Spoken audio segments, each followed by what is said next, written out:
é uma página em branco, né?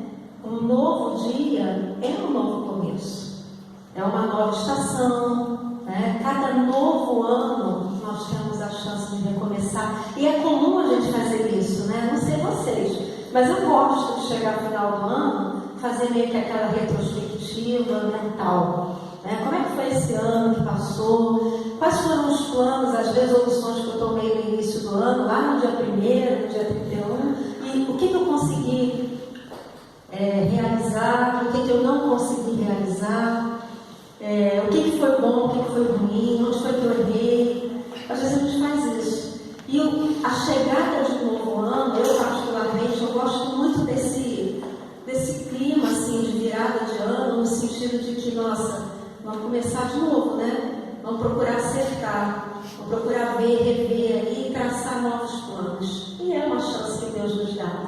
A cada tropeço, erro ou equívoco, a cada vez que perdemos algo ou alguém, precisamos ter a noção de que necessitamos virar a página.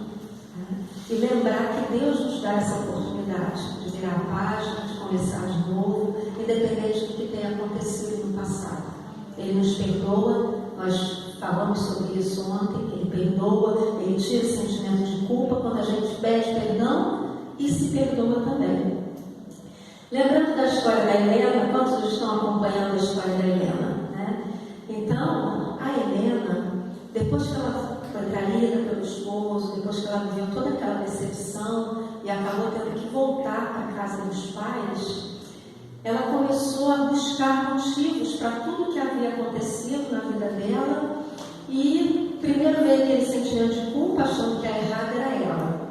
Mas como nós temos a natureza de transferir a culpa para alguém, ela começou a colocar a culpa no marido e começou a pensar na maneira como ela havia sido criada pelos pais, a criação que eles haviam dado, a educação, e aí decidiu que a culpa era dos pais. E começou a ficar com aquele ressentimento dos pais, aquele sentimento ruim dentro de casa, até que um dia o clima foi ficando pesado, apesar dos pais terem acolhido ela novamente, terem ajudado ela para tentar recomeçar, ela decidiu que ela ia virar a página. E aí saiu para procurar emprego, começou a procurar emprego até que ela encontrou, né? Começou a ficar bem no novo emprego, fez novos amigos, vai lá conhecer uma moça chamada Cida, e a Cida a convidou para que dividissem um apartamento. E ali era a oportunidade de Helena começar uma nova história na sua vida. Saiu da casa dos pais, foi dividir o apartamento com a Cida, e lá, embora a Cida fosse uma amiga muito legal, né? As duas estivessem dando muito bem, mas a Cida tinha uma ideia diferente de viver a vida. Uma ideia mais solta, sem limites, sem regras, totalmente diferente do que Helena havia aprendido na casa de seus pais, na sua vida com Deus. E aos poucos ela foi se influenciando pela companhia da Cida e foi pensando assim: é uma ótima forma de eu recomeçar. Vou viver minha vida também do meu jeito, seguindo a minha vontade, fazendo aquilo que eu nunca fiz, porque meus pais me ensinaram a não fazer. E desse jeito, no início, ela conseguiu ficar livre da culpa, porque ela havia decidido que aquela era a melhor maneira de viver. Mas nós sabemos que não existe felicidade fora dos caminhos de Deus. O livro Caminho a Cristo fala isso. Não existe felicidade verdadeira fora dos caminhos de Deus. Então, Helena estava vivendo uma falsa felicidade, porque ela estava acreditando naqueles enganos lá de trás da serpente, né? Faz o que você tem vontade, certamente você não vai morrer, você pode conhecer os dois lados da história. Enfim, Helena foi tocando a sua vida desse jeito. E às vezes nós fazemos o quê? A mesma coisa, né? Às vezes nós queremos reescrever a nossa história, queremos recomeçar do nosso jeito, queremos escrever o nosso próprio enredo. E Helena, a gente vai continuar falando sobre ela, né? Mas agora nós vamos falar sobre um outro personagem. Mudança na direção errada. Pessoas todos os dias mudam de direção, né? As pessoas estão sempre vida. E a Bíblia é cheia de personagens que fizeram mudanças assim de 180 graus, né? Redirecionaram suas vidas de uma forma totalmente diferente. E Jacó foi uma dessas pessoas. Só que a princípio ele quis escrever o seu próprio enredo. Ele quis fazer as coisas do seu jeito. Eu quero convidar vocês a abrirem as suas Bíblias no livro de Gênesis, capítulo 25, do verso 21 ao verso 23.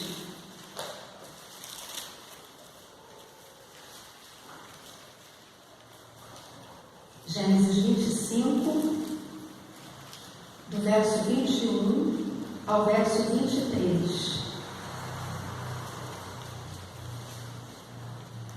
Lembrando aí do contexto, né? Rebeca, a esposa de Isaac, ela era estéril, né? Eles queriam ter filhos, mas a princípio Rebeca era estéril. Então é nesse contexto que a gente encontra aí no verso 21, dizendo o seguinte: Isaac orou insistentemente ao Senhor por sua mulher, porquanto era estéril. E o Senhor ouviu as suas orações, e Rebeca, sua mulher, concebeu. E os filhos lutavam dentro dela. Então disse: se assim é, por que eu sou assim? E foi perguntar ao Senhor. E o Senhor lhe disse: 2 nações há no teu ventre, e 2 povos se dividirão das tuas entranhas. E um povo será mais forte do que o outro povo, e o maior servirá ao menor. Ali, Deus estava dando uma profecia. Ele estava falando para Rebeca o que aconteceria no futuro. Ou seja, o menor, o mais novo, ele iria ser o pai de uma grande nação. Ele seria o herdeiro da promessa que daria continuidade, né, à linhagem que chegaria até Jesus, o Messias, né? De Jacó seria uma grande nação, de Jacó seria a primogenitura. Eram gêmeos, mas na hora do nascimento, quem saiu primeiro? Esaú nasceu primeiro. Então, de quem era a primogenitura? De Esaú. Mas eles eram gêmeos, mas Esaú saiu primeiro, então ele ficou sendo o filho mais velho. E Jacó depois. Então, a primogenitura, pela lei hebraica, era de Esaú. Mas quando nós lemos aqui o que Deus respondeu para Rebeca, a promessa era para quem? Para o menor, porque nasceu depois, para Jacó. E os anos foram passando, né? E o começo para Jacó parece que já foi errado, porque se ele era o herdeiro da promessa, por que ele nasceu depois? Deus não podia ter resolvido esse problema?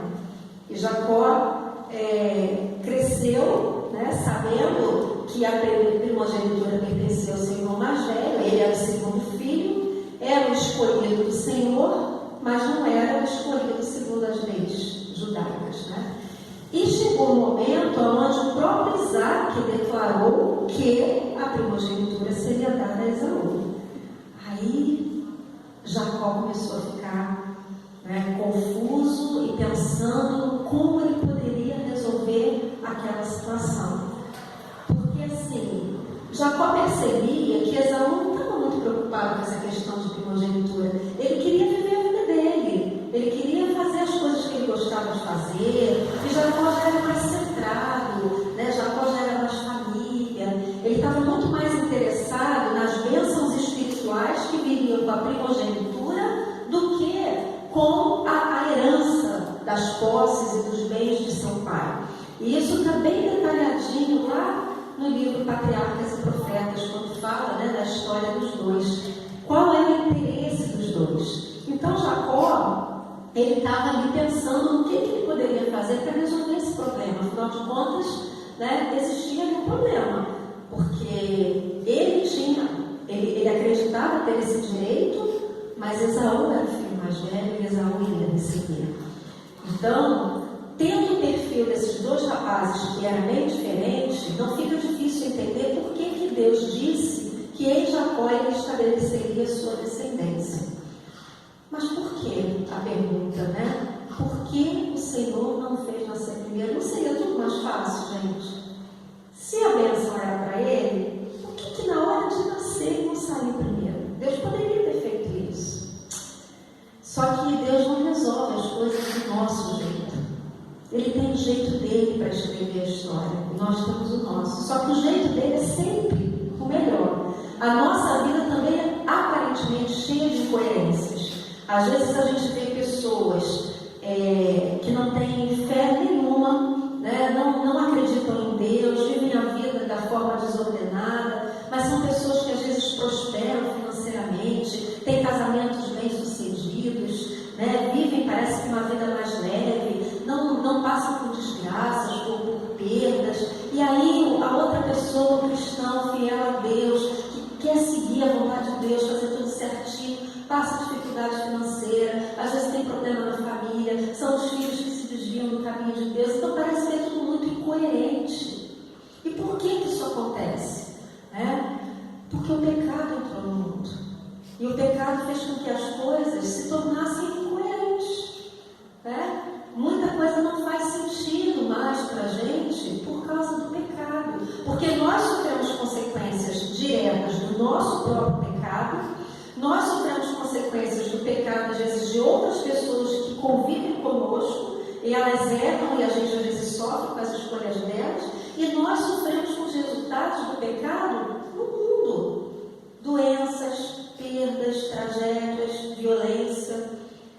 Então foi o pecado, não foi Deus que fez essa incoerência toda, foi o pecado que transfigurou, a imagem de Deus no nosso planeta, que fez com que as pessoas passassem a pensar que Deus é o causador e é o responsável por tudo que é ruim, quando na realidade não é isso que nós aprendemos na palavra de Deus. Não adianta a gente ficar questionando a Deus a maneira como Ele trabalha e o tempo designado para Ele, o tempo que Ele decide para resolver as coisas. Por quê? Porque nós precisamos entender que Deus vê o óbvio pela perspectiva de sua onisciência. Ele sabe tudo. Ele é o único onisciente. Ele é o único que vê o fim desde o princípio. Ele está aqui, nós estamos aqui, ele já está vendo o que vai acontecer lá na frente. Por isso ele sabe o melhor caminho a traçar. Nós enxergamos as coisas pela nossa perspectiva limitada. Nós enxergamos o momento, o aqui, o agora. Imaginamos o que pode acontecer, tiramos conclusões, mas nós não sabemos. A nossa perspectiva é muito limitada. Então, às vezes, a gente tenta consertar as coisas, tenta recomeçar do nosso jeito, tenta escrever a nossa própria história, tenta dar um jeitinho, porque Jacó quis dar um jeitinho.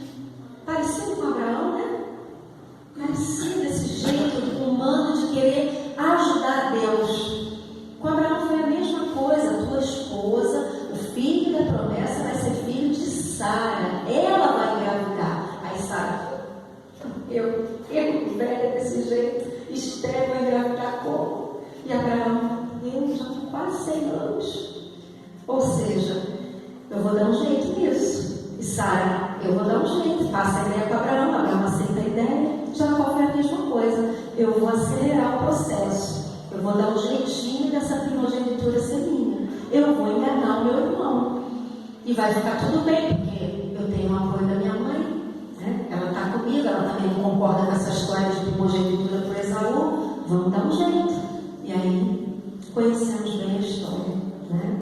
Jacó resolveu dar o seu jeitinho, enganou o seu irmão e acabou de qualquer forma perdendo a primogenitura, porque ele adiou, no caso ele não perdeu, mas ele adiou em muitos anos receber aquela bênção, que era dele, mas ele roubou. Como é que você rouba uma coisa que já é tua?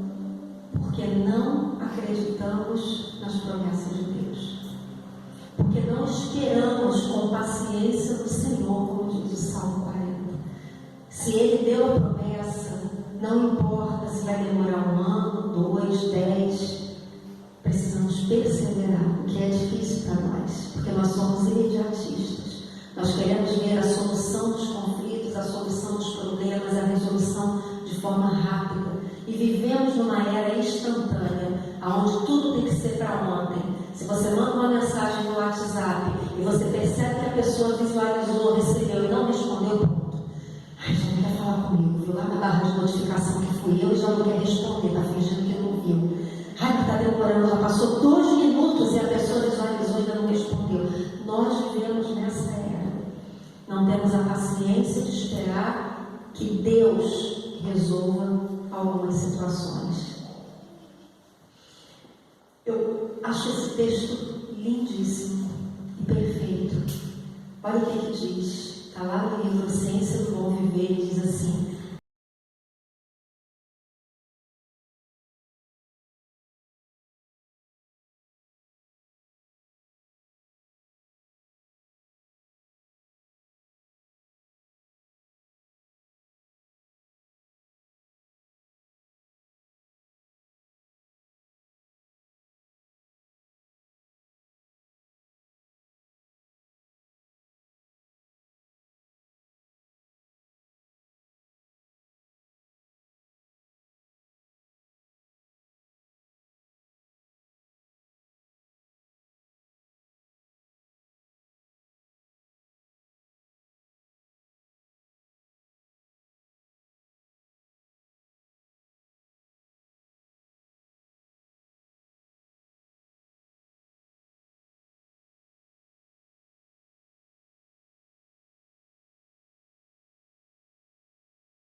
e aí mais fala que a gente precisa orar e importunar a Deus com as nossas orações, não desistir e quando levantar da oração, acreditar, agradecer como se já tivesse obtido a bênção. Isso é outro ponto interessante. Eu tenho uma amiga muito querida, hoje vocês conhecem, a Priscila, esposa do Cleiton. Ela diz o seguinte: ora, você fala isso para mim, amiga, ora, levanta e vai viver a tua oração. Ou seja, acredita naquilo que você orou, acredita naquilo que você pediu, que você vai alcançar e viva de acordo com isso. Às vezes as nossas orações não têm poder, a gente pensa que elas não passam do teto, porque a gente ora, mas sem acreditar. E a gente precisa entender que tudo que a gente faz é real e chega ao trono de Deus. As nossas orações chegam ao trono de Deus, os nossos louvores, as letras que nós cantamos, que são orações cantadas, elas chegam a Deus, elas são reais. E precisamos crer nisso. Quando a gente está cantando aquele hino entrega, preciso me entregar, Senhor, preciso a Ti me entregar, todos os meus pensamentos, meus dons, meu coração. A gente tem que entender que isso é uma oração e que está chegando ao céu e que Deus vai receber e vai atender conforme a vontade dEle. Então, às vezes, a bênção não é obtida porque a gente já ora desacreditando. Ah, isso aí é demais. Nada é demais para Deus e nada é impossível para Ele. As nossas limitações é que às vezes impedem as bênçãos de chegarem na nossa vida. Como que acontece o recomeço divino? Como que é diferente? Jacó fez um voto, dizendo: se Deus for comigo e me guardar nesta viagem que faço, e me der pão para comer, e vestes para vestir, e em paz tornar a casa de meu pai, o Senhor me será por Deus. E esta pedra que tenho posto por coluna será a casa de Deus, e tudo quanto me deres, certamente te darei o dízimo. Gênesis 28, de 20 a 22. Ali, Jacó faz um voto com Deus. Esse voto ele envolvia o dízimo, sim, mas por trás e mais profundo do que isso estava o quê? Um voto de fidelidade. Senhor, eu faço um voto contigo, né? Que se me deres a paz, se me deres essa bênção, eu serei fiel a ti. Por trás dessas palavras estava de Senhor, eu nunca mais vou enganar ninguém. Eu vou procurar fazer a tua vontade. Eu não vou mais querer dar um jeitinho nas coisas, o meu jeitinho. Eu vou ser fiel àquilo que o Senhor mandar que eu faça. Então, Jacó fez um voto com Deus. Nós precisamos também renovar, às vezes, os nossos votos com Deus e ter cuidado, porque quando votamos, precisamos cumprir.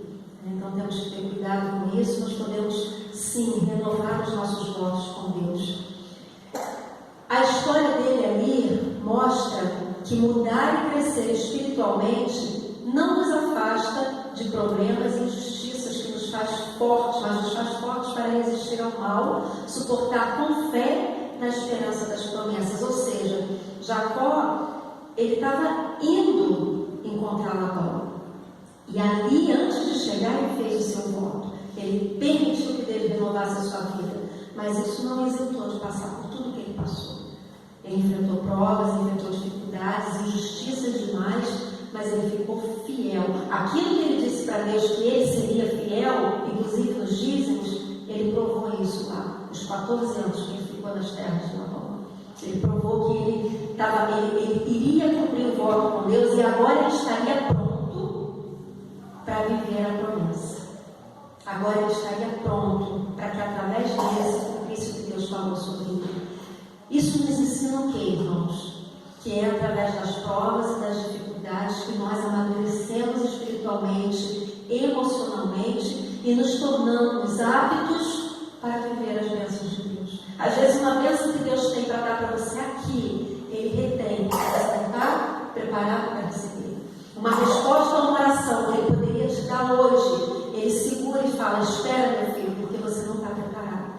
Então Jacó não estava preparado, ele era imaturo, ele queria fazer as coisas do jeito dele, ele era um enganador, ele não estava preparado para receber a promessa ali. Ele teve que trabalhar por 14 anos para se casar com uma mulher que ele amava, para entender que Deus tem um tempo para tudo e que é preciso estar maduro para entender esse tempo.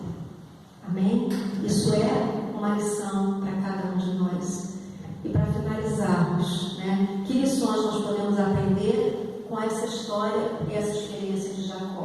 Primeiro, virar a página exige confissão de pecado.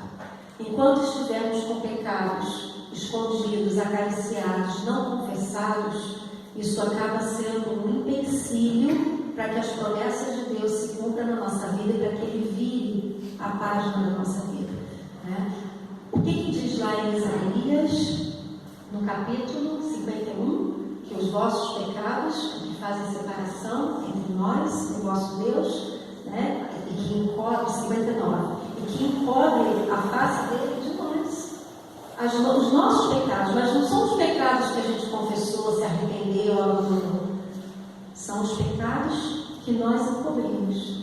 Então, para virar a página, precisamos de quê? Confissão de pecados. Segundo, para virar a página requer uma luta e perseverança. Lembra que Jesus falou? Aquele que perseverar até o fim, esse será salvo. Porque Jesus sabe que para nós a perseverança é um grande desafio. Nós que estamos aqui nessa noite, né, eu já estou aqui há 25 anos, Zé Carlos e Nícia já estavam aqui antes de mim, Ronaldo também. Vocês sabem quantas pessoas já estiveram aqui, não perseveraram e hoje não estão. Nós, graças a Deus, estamos perseverando, mas todos os dias a gente tem que perseverar, porque todo dia tem luta. Então, para virar a página, é preciso luta e perseverança. Terceiro, virar a página demanda paciência e esperança. Esperar o tempo de Deus. Salmo 40, esperei com paciência no Senhor. E Ele se voltou para mim, ouviu o meu clamor. E me livrou de um lago de charco, de lodo. Me colocou no caminho seguro. A gente precisa ter paciência para esperar a promessa de Deus se cumprir. Porque Ele tem o tempo dele. E não perder a esperança. Virar a página requer aceitar o toque de Deus. Aceitar que Ele é que faz, que Ele faz da melhor forma, que Ele conduz, aceitar as orientações que Ele nos dá através da Bíblia, através de uma pregação, através de um louvor, através do conselho de uma pessoa sábia. Precisamos estar atentos à maneira como Deus dá os toques dele na nossa vida. E o último texto que está em Patriarcas e Profetas diz assim: e Deus não fará justiça aos seus escolhidos, que clamam a Ele de dia e de noite, ainda que tardio para com eles? Será que Deus não vai fazer justiça? Será que Deus vai ficar vendo, olhando para a minha vida e para a tua vida e ver as coisas que nós estamos passando e lutando para permanecer fiel, lutando para não abandoná-lo, e Ele não vai fazer justiça? Ainda que pareça tardio, digo-vos que depressa lhes fará justiça. Patriarcas e Profetas, na página 139. Deus quer mudar a sua história. Quem deseja permitir Deus mude a nossa história, reescreva, faça um novo enredo, levante a mão. Possamos sair daqui nessa noite, né, com essa certeza no nosso coração, que se nós permitirmos, Ele vai efetuar essa mudança, Ele vai nos ajudar a virar a página, não para que a gente continue escrevendo a nossa história errada, mas para que Ele reescreva do jeito dele, que é o melhor. Eu gostaria de convidá-los agora para cantarmos justamente o hino Entrega. Vamos entender e repetir mais uma vez nessa noite que nós desejamos entregar para Deus tudo que somos, tudo que temos, para que Ele possa nos transformar naquilo que Ele quer que sejamos. Porque Ele olha para nós e Ele não nos vê como somos, mas Ele vê o que podemos nos tornar quando decidimos nos entregar em Suas santas mãos. Amém? Cantem esse louvor com oração. Cantem orando e acreditando que Deus está ouvindo as nossas orações. Amém?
seja o teu nome santo.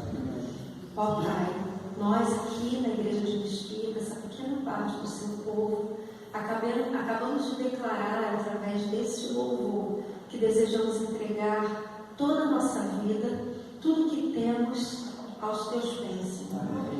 Desejamos nos entregar a Ti, pedindo que o Senhor renove o nosso viver, que o Senhor nos transforme naquilo que o Senhor quer que sejamos para Te servir melhor, Pai. Receba, por favor, Senhor, tome os nossos pensamentos, os nossos dons, os nossos bens, o nosso coração, a nossa vida por inteiro e reescreve, Senhor, a nossa história. Nos ajude a virar as páginas que estão ainda nos impedindo de sermos completos para Ti, que ainda nos impede de alcançarmos o nosso melhor em Ti, Senhor. Por favor, faça o Teu enredo nas nossas vidas e não o nosso. Escreva a Tua história, Pai. É isso que queremos Te pedir e Te permitir que faça essa noite e daqui em diante. É o que rogamos em nome de Jesus. Amém, Senhor.